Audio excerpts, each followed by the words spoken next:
Hi, my name is Johnny Gull. I'm an openly gay man, and I'm also planning a career in ordained ministry in the Methodist Church.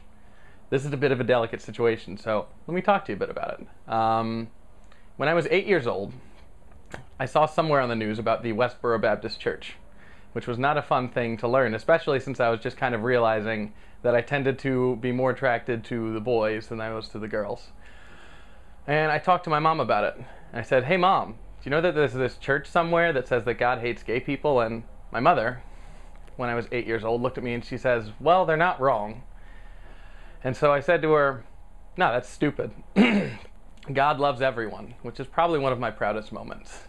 There is this idea in the church, it's pervasive and it's a real problem, that God's grace extends to everyone except people who are gay. And I come from the South, which means I'm used to people saying that being gay is really the only sin other than abortions that really exclude you from the church, and that's the way you know someone's not a Christian. And this is the way I thought of myself for a long time, because being a Christian is really important to me. So I lived in shame and in guilt for 10 years, and I would go to church and just pray that I couldn't be this way anymore, that I could hold back or just be alone for the rest of my life. It's only like 80 years, it's not a big deal.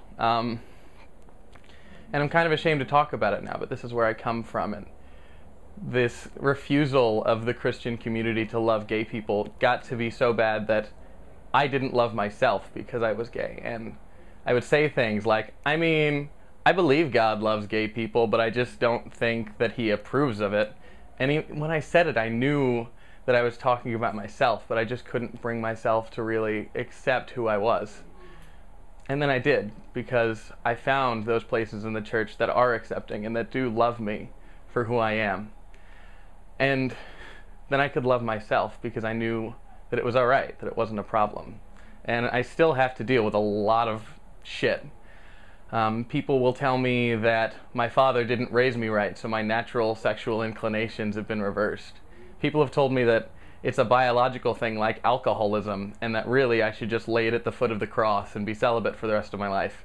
And I've laid it at the foot of the cross at least like 400 times, and he just keeps telling me to pick it back up, so I really don't think that's the answer. And someone actually told me I was selfish for going against biblical scriptures, for trying to love someone in my life at some point. But these things don't really matter to me anymore, because deep down I know that I'm loved, and I trust that I am who I'm supposed to be.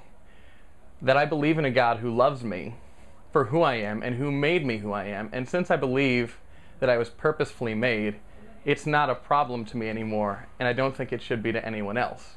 Because it's really not an issue of how my parents raised me, or some genes that make me an alcoholic or a sexaholic with men, something like that. It's not something that happened to me. It's who I am. I was born like this.